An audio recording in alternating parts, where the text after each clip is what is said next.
एक सोसाइटी में एक ढोल वाला रहता था। वह ढोल बजाने में बहुत निपुण था। सोसाइटी के अधिकतर कार्यक्रमों में उसे ढोल बजाने का आमंत्रण मिलता था। एक बार एक आईटी कंपनी में काम कर रहे इंजीनियर लड़के की शादी होने वाली होती है, जिनके लिए ढोल बजाने वाले को ढोल बजाने के लिए बताया जाता है।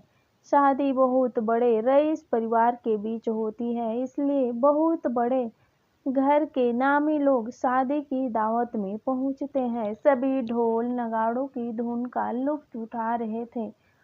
ढोल वाला अपनी जबरदस्त संगीत शैली से शादी का माहौल बना देता है, जिससे इंजीनियर बहुत खुश होता है। शादी का कार्यक्रम धूमधाम से संपन्न हो जाता है। इंजीनियर ढोल वाले को अपनी कंपनी में होने वाले एक कार्यक्रम के लिए आमंत्रित करता है और साथ ही उसे एडवांस रुपया भी दे देता है। ढोल वाला इतना बड़ा ऑर्डर पाकर खुश हो जाता है। अगले दिन ढोल वाले को नदी के किनारे दुर्गा विसर्जन के लिए बुलाया जाता है। नदी के घाट में लोगों की भीड़ इकट्ठा होती है।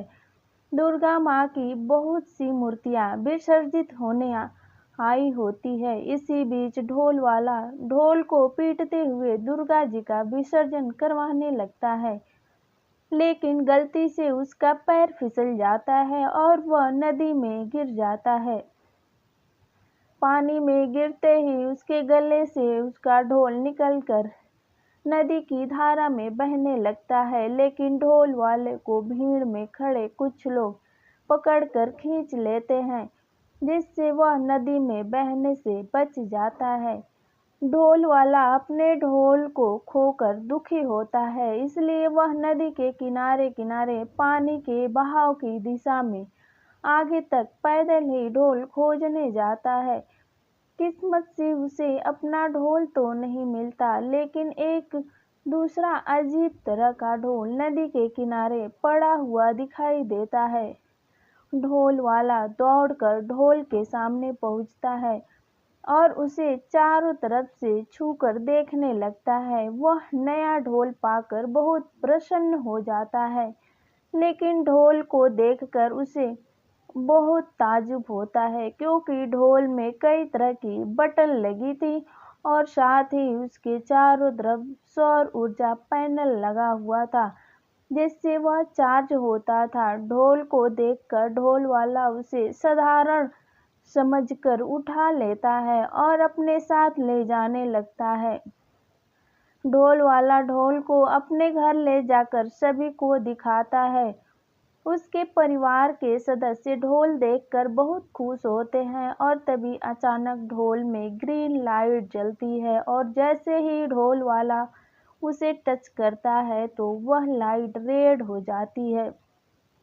ढोल वाला थोड़ा घबराने लगता है, लेकिन उसे लगता है कि यह कोई लाइट से बजने वाला ढोल होगा। अब वह धीरे धीरे ढोल बजाकर अपने धुन का रियाज करने लगता है। अचानक ढोल में कई रंगों की लाइट जलने लगती है। ढोल वाला डर की वजह से ढोल बजाना रोक देता है और दूर खड़ा हो जाता है। उसके परिवार के सभी सदस्य ढोल को देखकर डरने लगते हैं।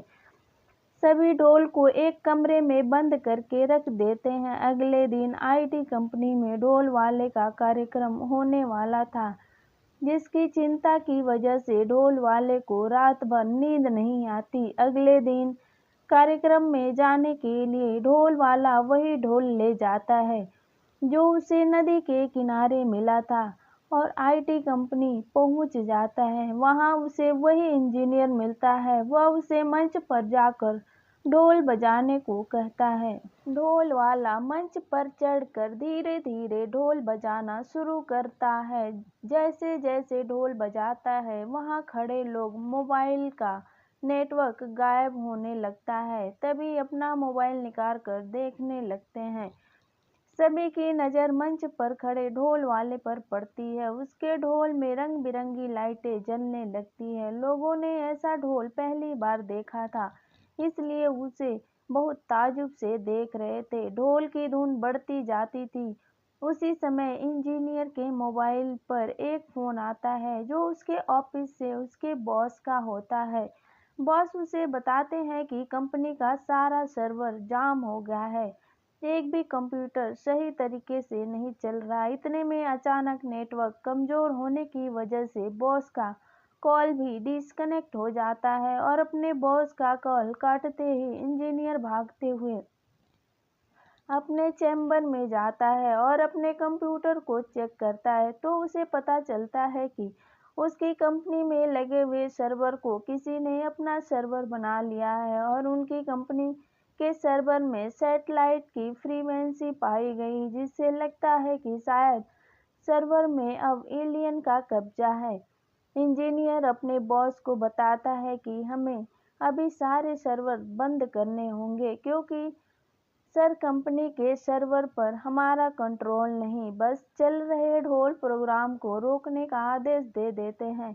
जैसे ही ढोल वाला ढोल बजाना बंद करता है तो सभी के मोबाइल का नेटवर्क दोबारा आने लगता है और कंपनी के सर्वर में भी सब कुछ चलने लगता है। इंजीनियर को ढोल वाले के ऊपर शक होता है कि उसके हाथ में ढोल था, वह ढोल कम इलेक्ट्रॉनिक मशीन ज़्यादा लगा। इंजीनियर अपने बॉस से ढोल की चर्चा करता है। तभी उसके बॉस ढोल वाले को अपने चैम्बर बुलाते हैं और जैसे ही उसे ढोल को देखते हैं वह दंग रह जाते हैं, क्योंकि उन्होंने इंजीनियर का इनसे नायाब नमूना आज तक नहीं देखा था। ढोल के अंदर की मशीन बहुत ही जटिल थी, जिसे समझने में उन्हें कई घंटे लग जाते हैं। ढोल के परीक्षण के बाद उन्हें पता चलता है कि यह कोई ढोल नहीं बल्कि एलियन का संपर्क साधने का यंत्र है, जिसे डिजिटल फ्रीक्वेंसी की मदद से चलाया जाता है। ताजुब की बात यह थी कि ढोल वाले की धुन में एलियन के संपर्क साधने की तरंगें निकलती थी, लेकिन जब कोई और उस धुन को बजाता था तो एलियंस के संपर्क में नेटवर्क प्रॉब्लम आने लगती थी। दरअसल ढोल की तरह दिखने वाला यंत्र ढोल वाले के ब्लूटूथ की तरह कनेक्ट हो चुका था। अब वह ढोल वाला ही एलियंस को पृथ्वी में तबाही मचाने से रोक सकता था। उसने अनजाने में अपनी धुन से एलियंस को जंग लड़ने की चेतावनी दे दी थी, लेकिन अब वह नहीं जानता कि एलियंस को रोकने के लिए कौन सी धुन बजानी होगी। सॉफ्टवेयर कंपनी को इतना बड़ा रहस्य पता चल चुका था जिससे पूरी दुनिया को खतरा हो सकता था, इसलिए वह वैज्ञानिकों से संपर्क करते हैं और उन्हें मशीन के बारे में पूरी जानकारी देते हैं। वैज्ञानिक अपने शोध से पता लगाते हैं कि एक हफ्ते के अंदर ही एलियन इसी जगह पर हमला करेंगे जहां उनका यंत्र है, इसलिए उन्हें यह मशीन यहां से दूर ले जानी होगी ताकि एलियन के हमले से ज़्यादा हानि न हो। और वह योजना अनुसार उस मशीन को लेकर एक बहुत बड़े पहाड़ के शिखर में आ जाते हैं और वहीं ढोल वाले को कई तरह की धुन बजाने को कहते हैं। उन्हें यकीन था कि गलती से ही शायद ढोल वाला कोई ऐसी धुन बजा दे जिससे एलियंस पृथ्वी पर हमला करने का इरादा बदल दे। ढोल वाला अपनी धुन में ढोल को पीटने लगता है। ढोल की ध्वनि के बीच आसमान से एक जोरदार आवाज आती है, जिसे सुनते ही सब आसमान की ओर देखने लगते हैं। तभी एक बहुत बड़ा स्पेसक्राफ्ट तेज रोशनी के साथ दिखाई देता है। स्पेसक्राफ्ट इन्हीं की तरफ तेजी से आ रहा होता है। स्पेसक्राफ्ट को देखकर वैज्ञानिकों के पसीने छूट जाते हैं और उन्हें अपनी मृत्यु करीब दिखाई देने लगती है। लेकिन जैसे ही स्पेसक्राफ्ट पहाड़ के ऊपर लैंड करता है, उसके अंदर से एलियंस की फौज निकलती है। सभी के हाथ में एक से एक हथियार होते हैं, जिन्हें देखकर वैज्ञानिक डर जाते हैं। तभी उसमें से एक एलियन ढोल वाले के पास जाकर अपनी तरफ हाथ बढ़ाता है। ढोल वाला डरते हुए उसका हाथ पकड़ लेता है। एलियंस अपनी जेब में एक ब्रेसलेट निकालता है और ढोल वाले के हाथ में पहना देता है। ब्रेसलेट में एलियंस से बात करने का सिस्टम लगा था। एलियंस ढोल वाले की धुन से खुश होकर उसे अपना फैमिली मेंबर बना लेते हैं और अपना ढोल की तरह दिखाने वाला यंत्र अपने साथ लेकर वापस चले जाते हैं। वैज्ञानिक ढोल वाले के हाथ में ब्रेसलेट देखकर दहशत में होते हैं, लेकिन ढोल वाला ब्रेसलेट की सारी कमांड समझ चुका था। वह उन्हें समझता है कि आप लोग चिंता मत करो, एलियंस हमें कुछ नहीं करेंगे। इस ब्रेसलेट के जरिए मैं उनकी बातों को समझ सकता हूँ। दरअसल एलियन ने मानसिक तरंगे के जरिए ब्रेसलेट को चलाने का तरीका ढोल वाले से सिखा दिया।